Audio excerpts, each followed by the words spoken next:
Em resposta à Advocacia Geral da União, a Meta afirmou que, por enquanto, essa palavra é importante, hein, vai manter o programa de checagem de fatos no Brasil. A empresa reforça que o objetivo dela é garantir mais espaço para a liberdade de expressão. Reportagem de Luciana Amaral. De notas da comunidade para denunciar as postagens com informações falsas vai valer apenas para os Estados Unidos no momento. No entanto, a ferramenta pode ser estendida a outros países depois de testes que vão ser realizados com os usuários americanos. Sobre as alterações na política de conduta de ódio, a Meta disse que busca garantir mais espaço para a liberdade de expressão. Na carta, a empresa também destacou que segue comprometida com o respeito aos direitos humanos, junto da dignidade, igualdade e voz. A resposta da Meta não tranquilizou por inteiro o governo. Pelo contrário, a AGU demonstrou grave preocupação com as mudanças anunciadas pela empresa, dizendo que elas podem abrir espaço para uma violação da legislação e de preceitos constitucionais brasileiros. A AGU marcou para a semana que vem uma audiência pública para discutir os efeitos da nova política implementada pela Meta. A reunião vai contar com representantes dos Ministérios da Justiça, dos Direitos Humanos e da Secretaria de Comunicação Social da Presidência da República, além de especialistas e membros de agências de checagens de fatos. Aqui no Palácio do Planalto se fala na necessidade de uma análise técnica e cuidadosa da resposta da Meta. Avaliam que é momento de conversas internas, mas um ponto o governo faz questão de deixar claro: não vai tolerar discurso de ódio. Enquanto isso, publicamente, o governo mantém o tom crítico contra as mudanças da Meta. Medidas como as anunciadas recentemente pela Meta são ruins, porque afrontam os direitos fundamentais e a soberania nacional, promovendo um faroeste digital. Parece que depois desse alinhamento das Big Techs com a extrema-direita, nós vamos ter efetivamente dias difíceis pela frente. Na Europa, a Comissão Europeia está reavaliando investigações contra grupos de tecnologia, como a Apple, a Meta e o Google. A revisão envolve todos os casos ligados à Lei de Mercados Digitais da União Europeia. O processo suspende temporariamente decisões e possíveis multas, além de poder reduzir ou mudar o alcance da investigação. Ao mesmo tempo, as gigantes da tecnologia pediram que o presidente eleito dos Estados Unidos, Donald Trump, intervenha contra o que considera uma aplicação da lei desproporcional por parte da União Europeia. Os congressistas europeus, no entanto, pedem que os órgãos reguladores se mantenham firmes nos processos. A percepção é que as investigações envolvendo empresas de redes sociais não podem ser sacrificadas para evitar consequências diplomáticas. Cristiano Noronha, o governo encontrou um bom assunto para malhar ou está gastando energia política com o que não vai conseguir resolver? Bom, as duas coisas, William, porque o governo precisa, sim, de intensificar essa narrativa para se opor e se contrapor ao principal adversário, que é a direita, que é o ex-presidente Jair Bolsonaro, e nesse tema parece ser muito interessante para o governo. E muito provavelmente também é uma batalha muito difícil, né, para o governo, não é uma batalha fácil, mas que o governo está se preparando. Depois da resposta da Meta, inclusive o governo já disse que vai estudar, viu essa resposta com bastante preocupação, nas palavras da AGU, já quer fazer essa audiência pública para discutir eventuais medidas, até como forma de antecipação e de também consolidar, tentar pelo menos fazer isso, ganhar novos apoiadores, convencer o judiciário a seguir na linha de tomar decisões que restringam essas manifestações nas mídias sociais, né? E o novo ministro também tomou posse já colocando na responsabilidade das mídias sociais também, de certa forma, o problema de popularidade que o governo vem enfrentando, dizendo que esse faroeste promovido pelas redes sociais acabam impedindo que a população consiga enxergar as virtudes do governo. Então, para o governo, todo o problema está efetivamente nas redes sociais e não é necessariamente um problema do governo que adota algumas políticas, muitas vezes políticas ruins, mal explicadas, caminhos tortuosos para tomar determinadas decisões. Daniel, tem um bocado de aspectos para a gente abordar nesse contexto. Um deles, inclusive, é o porquê que, por exemplo, o PL das fake news no Congresso não prospera. Eu vou deixar um pouquinho mais para frente da nossa conversa e voltar para essa questão. A gente vê o ministro Haddad, por exemplo, além do novo ministro das Comunicações, dizer o seguinte: as Big Techs se alinharam à extrema-direita. Esse é um jeito de começar a discutir a legitimidade de quem regula as redes sociais? Esse vocabulário, William, passou a ser muito constante, passar a designar quem se opõe a uma regulação mais dura das redes sociais como extrema-direita. Esse passou a ser um discurso constante, não só do governo, como da base aliada, de parte do judiciário.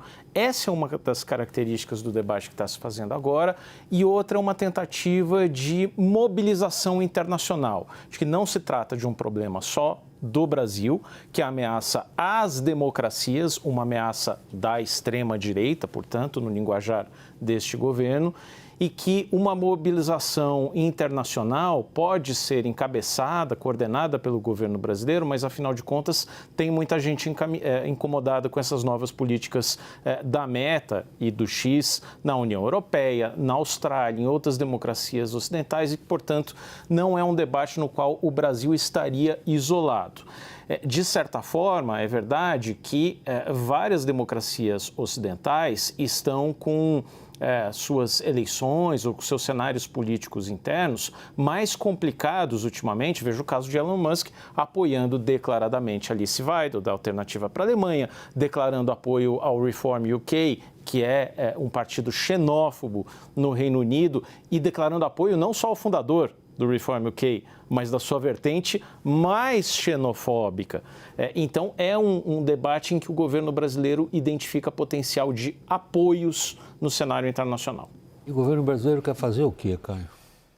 Quer fazer política, né? Bom, tudo bem, isso faz o tempo inteiro, mas nesse caso... Não, é embate político, luta política, fazer política.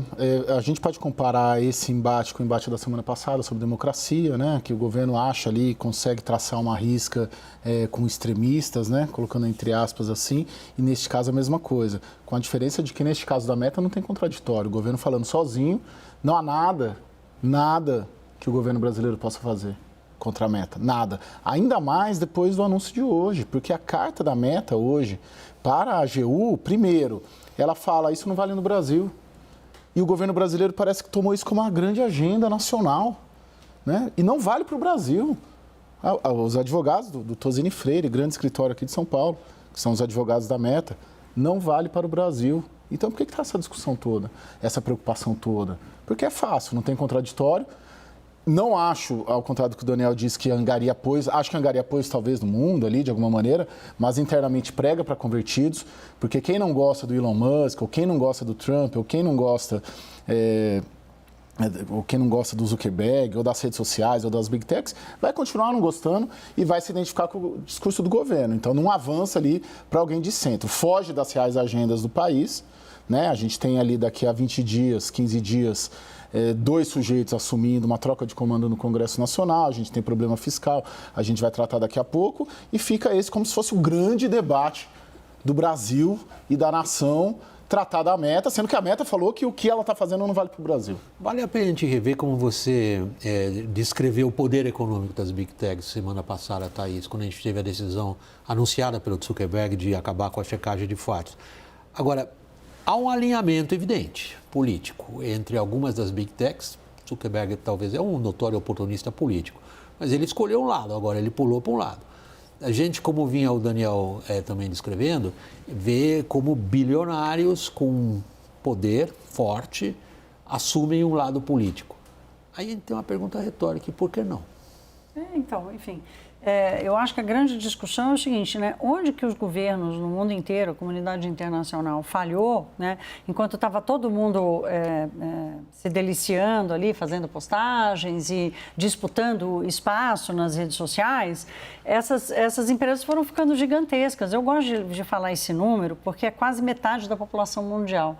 A Meta tem 3 bilhões de usuários. Não são 300 milhões, não é o tamanho de um país, é quase a metade do planeta inteiro. Aqui no Brasil, 60%, 70% dos negócios do Instagram, por exemplo, são negócios de pequenos e médios comerciantes. Então, eu acho que tem um ponto aqui, que se o governo está se preparando para a comunicação, para a mudança na comunicação, se a comunicação depende das redes digitais, que é onde o governo não vai bem. O governo não vai bem no uso das redes sociais, né? O governo Lula, o PT em geral, está atrasado nessa corrida. E, portanto, se querem fazer mudança através das redes sociais e está comprando essa briga com as redes sociais, onde 60%, 70% dos negócios, pequenos e médios negócios, estão exatamente nessas redes, eu não sei o que ele acha que ele vai colher, mas assim, eu tô enxergando aí um campo minado em que o próprio governo está espalhando as minas. Deixa eu ver outra questão, Noronha. Há uma convergência não só de discursos, aparentemente é uma convergência de ações e de interesses entre o STF e o Executivo quando se trata da regulação nas redes sociais. Em que medida esse jogo é combinado? William, existe, obviamente, eu não diria combinado, mas existe, até pela composição do Supremo e também pelo que aconteceu na gestão do ex-presidente Jair Bolsonaro, onde muitas manifestações contra o próprio Supremo foram organizadas por meio de mídias sociais, né? Muitas pessoas acabaram publicando coisas contra o Supremo Tribunal Federal, utilizando as mídias sociais. O próprio Supremo e o TSE viram, por meio de mídias sociais também, mobilizações durante o processo eleitoral. Então, existe vamos dizer assim, uma convergência nesse pensamento. Então, as ações, tanto do Poder Judiciário quanto do Executivo, acabam coincidindo nessa direção, né? Então, o Lula também, ele considera efetivamente que o que acontece aí é uma má compreensão da população em torno das ações do governo, por isso sua popularidade está em baixa. Vale dizer que pela primeira vez o Instituto Atlas mostrou que a desaprovação do governo é maior do que a aprovação, e essa eleição ela pode ser decidida também, mais uma vez, pelas mídias sociais. Veja a história do Pix, né, que ganhou essa proporção e ainda continua repercutindo em assunto muito caro. E como o governo ele não consegue se comunicar na mesma eficiência, não consegue utilizar as mídias sociais da mesma forma, então intensifica essa discussão e tentando estabelecer essa divergência, né, e fazendo essa associação. Isso é coisa de extrema direita e tudo mais, que usa as mídias sociais. Então, eu não acho que haja um jogo combinado, minha avaliação não é essa, mas existe um certo alinhamento natural, tanto do Executivo quanto do Judiciário, por razões específicas do que aconteceram aí nos últimos anos. Esse caso é que o Supremo Tribunal Federal já está tratando disso. Se o governo quiser tratar disso... Não, está julgando uma ADIM, né, uma ação direta de inconstitucionalidade do artigo 19 do Marco Civil, e precisa julgar, porque o Marco Civil da Internet é de 2013, portanto tem 11 anos, 12 anos, e julgando exatamente isso, um julgamento que está em curso, já tem 3 votos, Fux, Dias Toffoli e o Barroso já deram votos, ou seja, não há nada que o governo possa fazer. O governo não vai baixar uma medida provisória para obrigar a Meta, que já falou que não vai fazer a moderação de conteúdo no Brasil, a fazer algo, né? Não tem um decreto que o governo possa fazer, a não ser atuar como parte. que é o que está muito claro que o governo está atuando como parte. E na parte de comunicação digital que a Thaís colocou, o governo só não conseguiu avançar porque o TCU suspendeu a licitação do governo, da Secretaria de Comunicação, por suspeita de irregularidades. Paulo Pimenta pôs quando ministro, pôs na rua uma comunicação digital, uma licitação de 197 milhões de reais, que foi suspensa pelo TCU, que nossos colegas do antagonista publicaram a lista dos vencedores. Né? E aí o TCU suspendeu. Foi por isso que o governo não conseguiu avançar. E aí tem a tarefa aí, essa herança, para o Sidônio tocar. Agora peraí. A gente tem o STF já está julgando. A gente tem o Executivo com tudo isso que ele está, Huawei. Obrigado. Eu quase falei circo, mas já que você falou, eu falo circo. Com esse circo político todo em torno disso. Agora, e o Congresso, Daniel? Como é que fica? Fake news chegou a tramitar, travou, e agora? É esse ponto que eu queria trazer aqui, uma informação nova, uma apuração que eu fiz hoje, William, que é essencialmente o seguinte: vamos esquecer, vamos pegar e jogar ali no lixo aquele PL 2630, apelidado de PL das fake news, que se chegou a quase pautar para votação na Câmara dos Deputados em maio. Arthur Lira e o governo perceberam que ia dar ruim, não ia passar, muita resistência no bolsonarismo, na direita de forma geral, na bancada evangélica, bancada da bala, enfim, decidiram colocar ali de lado. Não vamos mais falar dele. Então, quando a gente ouve ali o Sidônio Palmeira tomando posse hoje e dizendo precisamos resgatar o PL das fake news, ele não está falando desse projeto. Vamos dizer aqui uma apuração de hoje. No dia 9 de dezembro, foi apresentado um novo projeto de lei, o número desse projeto é 4691 de 2024, apresentado por duas figuras aqui que é importante tomar nota. Silas Câmara, que já foi presidente da Frente Parlamentar Evangélica, bancada da Bíblia, e Dani Cunha, que é a filha de Eduardo Cunha, pivô do impeachment de Dilma Rousseff. Eles apresentaram um projeto que tem alguns pontos ali, ele tem um nome ali, sisudo, Lei de Liberdades Individuais, uma coisa assim, que é um nome que remete até à linguagem da direita, quando trata desse tipo de discussão. Veda o anonimato nas redes sociais, a pessoa pode ter um perfil ali anônimo, mas ela tem que se registrar com RG, CPF, tudo com as plataformas de mídia digital.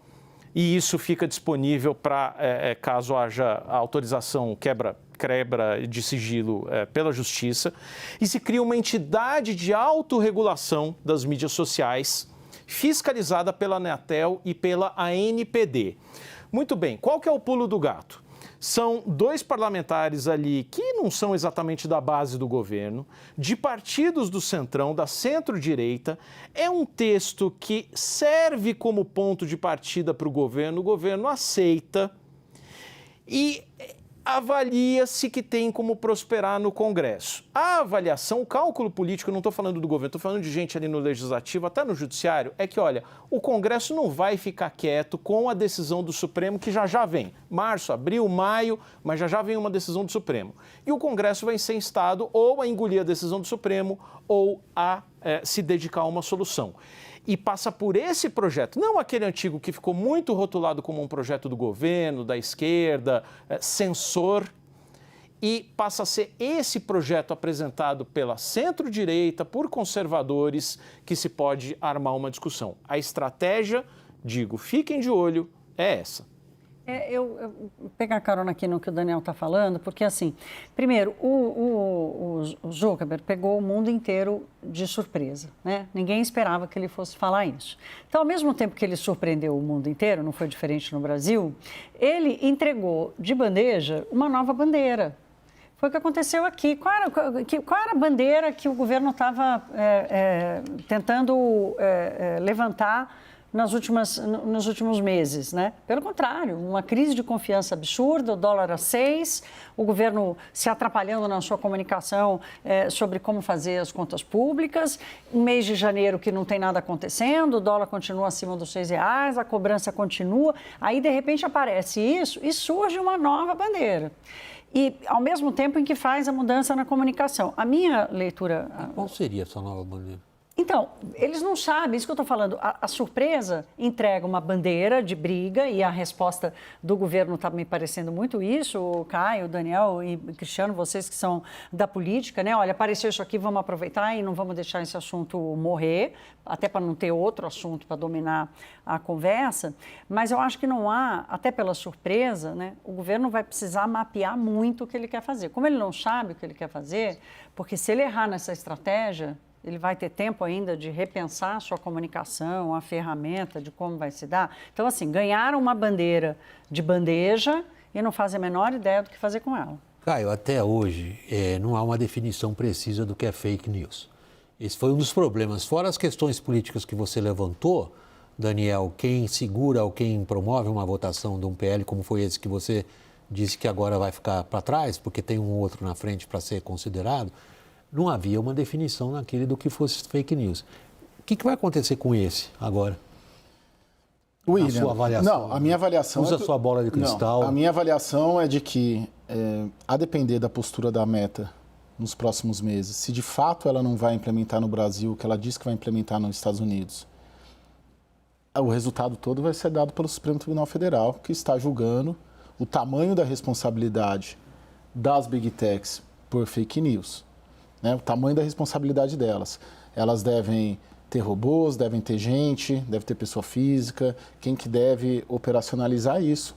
E essa que é a minha bronca, meu incômodo. O governo está fazendo um circo em cima de algo que eles não têm ingerência e, dois, em cima de algo que o outro poder competente já está tratando do assunto com propriedade, com 3 votos, bons votos, né? O do Dias Toffoli e o do Fux um pouco mais duros, com as Big Techs, e o voto do ministro Barroso tentando buscar um meio termo. A minha percepção é de que, se a Meta mantiver este tom que foi assinalado à AGU, a Advocacia Geral da União, hoje, um tom mais moderado, dizendo que vai ter mecanismos robóticos de controle de conteúdo também contra discursos de ódio, que atende direto ao que o Supremo quer e ao que o governo quer. Eu acho que tem um problema central aí envolvido. O que o Supremo está julgando é se o artigo 19 do Código do Marco Civil da Internet, de fato, ele fica de pé pelo seguinte: como responsabilizar as redes sociais? Responsabiliza as redes sociais se elas não retiraram conteúdo esse que teria de ser retirado por ordem judicial, é o que diz o artigo 19, ou cria-se uma instância de responsabilização delas, com qual legitimidade para tomar uma decisão dessas? Noronha, nós temos uma clara competência atribuída pela Constituição ao legislador, portanto, Congresso Nacional. Qual é a disposição no Congresso Nacional, seguindo o raciocínio e a informação do Daniel, muito importante por sinal, qual é a disposição no Congresso Nacional de trazer que tipo de responsabilização às Big Techs? Bom, a responsabilidade do Congresso é grande, William. Acredito que o Congresso Nacional vai tratar desse assunto. Vale dizer que é ano pré-eleitoral, no próximo ano vai ter eleição. Existe um interesse dos aliados do governo de aprovar alguma regulação para as Big Techs. E existe interesse da oposição também de modelar um pouco o nível de interferência que o executivo tem. Portanto, existe um interesse dos dois lados de, eventualmente, o Congresso tratar nisso. A grande divergência, obviamente, é qual o meio termo dessa medida ou dessa legislação que for aprovada pelo Congresso Nacional. Então, isso vai se dar dentro de uma batalha legislativa intensa, que eu acredito que deva acontecer ao longo do ano. Mas, no final das contas, a gente, como a gente tem visto, veja aí o exemplo mais recente, a questão das emendas parlamentares, a última palavra cabe ao Supremo Tribunal Federal, eventualmente, que tem uma convergência com o Executivo em relação ao papel e às responsabilidades das Big Techs. Então, se eventualmente a versão que sair lá do Congresso não agradar o Executivo, muito provavelmente a gente vai ver o Supremo Tribunal Federal sendo acionado novamente. Daniel? Só um pontinho, William. Além do Supremo e além de uma solução no Congresso, uma coisa que está sendo muito lembrada aqui em Brasília é que o TSE, o Tribunal Superior Eleitoral, já nas últimas eleições em 2024, tomou uma posição, digamos, mais proativa na regulamentação do que pode ou do que não pode numa rede social em se tratando de campanha eleitoral. Isso, muito provavelmente, no cálculo de pessoas aqui em Brasília, pode se repetir em 2026, né? Num cenário de mais desregulamentação, o TSE pode ser uma voz mais ativa, como já foi em 2024. Aí só cabe também ali a gente fazer uma nota da comunidade para dizer, olha, o TSE de 2026 vai ser um TSE com André Mendonça e com Cássio Nunes Marques, que são mais liberais nesse aspecto. Não vai ser o TSE de Alexandre de Moraes e Carmen Lúcia, que são uma postura mais firme ali com relação às redes sociais, né? Thais? Não, eu quero acompanhar como é que isso vai se transformar em atos, né, William? E o quanto isso vai atrapalhar o debate real do Brasil, que é esse que a gente vai fazer daqui a pouco, né? Que não deixar a questão fiscal virar um problema inadministrável ao longo dos próximos 2 anos, né? Há quem julgue essa última frase que você falou fake news. Então, em que ambiente de redes sociais essa discussão vai se dar? Na interpretação de integrantes do governo, por exemplo, a subida do dólar foi especulação. Mas aí... Para você, analista de economia, isso é absurdo, fake news. Quem vai definir? Tem um exemplo recente, que é a história do taxa, Haddad taxa, como é? Taxad, né? Que inventaram. Taxad, que inventaram. O governo não conseguiu brigar contra isso, né? Começou a ter uma ideia de censura. Tem que censurar. Proibir meme. Proibir quem faz brincadeira, né? Agora, essa história do Pix, que aí eu acho mais grave, que até o ex-presidente Bolsonaro falando. Então, sim, tem uma batalha da comunicação aí que o governo está perdendo feio, por uma brincadeira não, mas por uma questão do Pix. É uma batalha ruim da comunicação que começa e cresce nas redes sociais. Então, o meu receio é, qual é a próxima batalha que o governo vai perder nas redes sociais e que isso vai ser o pretexto na tentativa de uma reação, por exemplo, que se soma à mudança que a Meta quis fazer. O governo sabe, tem mapeamento, tem instrumento. O que o Caio está dizendo aqui, que a gente está ouvindo, é que não tem nada para fazer. Quem vai ter que tomar alguma decisão, se for preciso, é o Congresso Nacional. E diante do que o Daniel trouxe, não vai ser o que o governo quer.